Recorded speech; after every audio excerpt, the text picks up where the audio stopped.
इन्होंने जो शिक्षा नीति बनाई है उसको हम यही कहते हैं कि नई है शिक्षा नीति का और नया बना कानून, और पढ़ने वाले 3 पढ़ेंगे जाकर देहरादून की बाकी भैंस चराएगा। यही शिक्षा नीति है इनका महोदय, कि इनके जो मित्रों हैं उन्हीं के बच्चे से पढ़ पाएंगे, हायर एजुकेशन में जा पाएंगे, बाकी के बच्चे नहीं जा पाएंगे महोदय।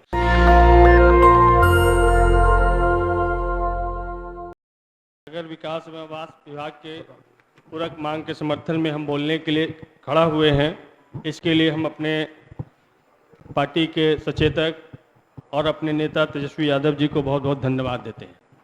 महोदय, नगर एवं विकास विभाग के जैसे ही चर्चा होती है तो बिहार ने एक तस्वीर को देखा है, जिस तस्वीर की चर्चा पूरी दुनिया में हुई कि रात के 2 बजे नगर एवं आवास विभाग के मंत्री तेजस्वी यादव जी गांधी मैदान में जाते हैं और जो फुटपाथ पे सोने वाले लोग होते हैं उनके लिए अस्थायी रैन बसेरा का निर्माण करते हैं।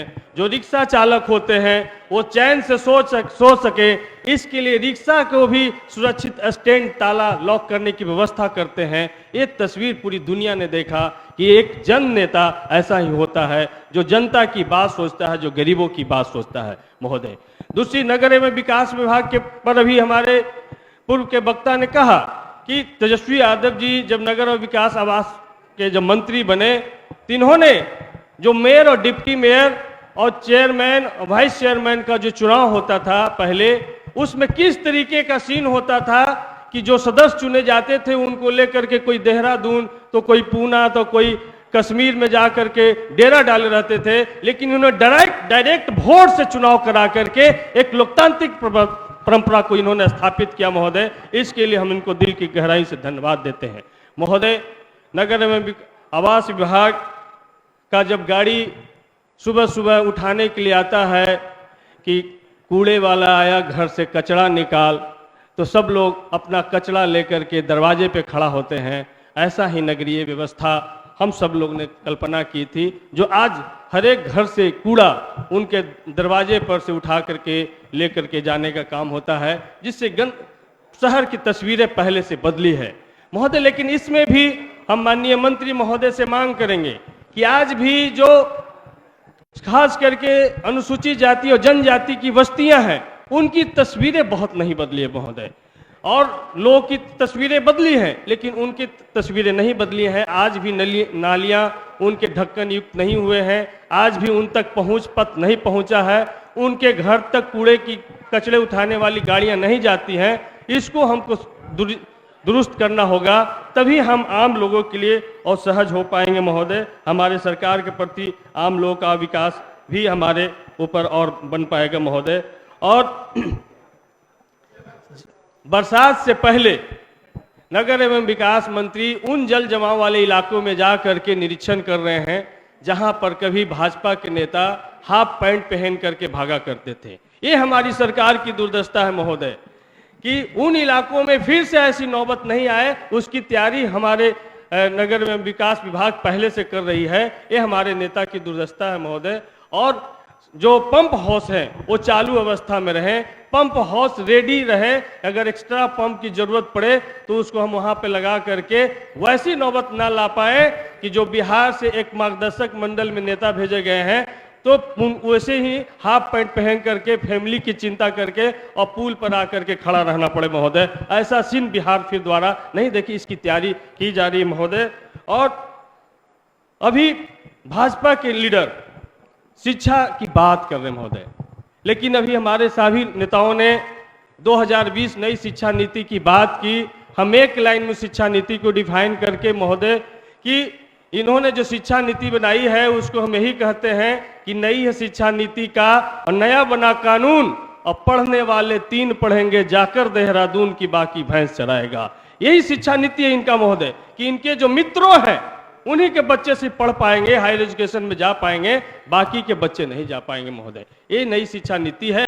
तो भाजपा को शिक्षा पे बात करने का कोई अधिकार नहीं है, और जब शिक्षा पे बात करना तो शिक्षकों की बात करने का कोई अधिकार नहीं है। शिक्षकों की क्या हालत इन्होंने बनाया है। और हमारे नेता से सुबह में इस्तीफा मांग रहे थे, उन्होंने कहा कि तेजस्वी यादव जी पर चार्जशीट हो गया है।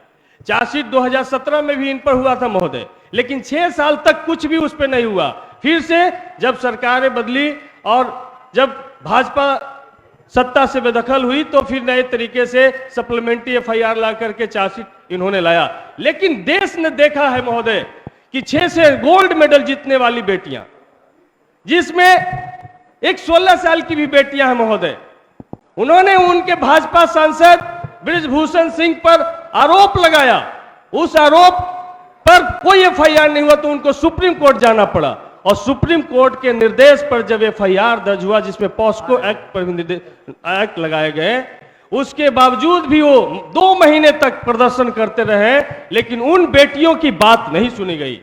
लेकिन कल ही सुप्रीम कोर्ट ने कहा कि बृजभूषण ठाकुर पर तमाम धाराएं स्टैंड करती हैं, जिसमें 354 है, 354A है, 354B है, जिसमें महिलाओं का सील भंग करने का आरोप है महोदय, जिसमें महिलाओं के को पीछा करने का आरोप है महोदय, महिलाओं के गलत जगह पे छूने का आरोप है महोदय। ये तमाम आरोप है, उन पे चार्जशीट दायर हो गया है, लेकिन भाजपा के लोग उनसे इस्तीफा नहीं मांगेंगे।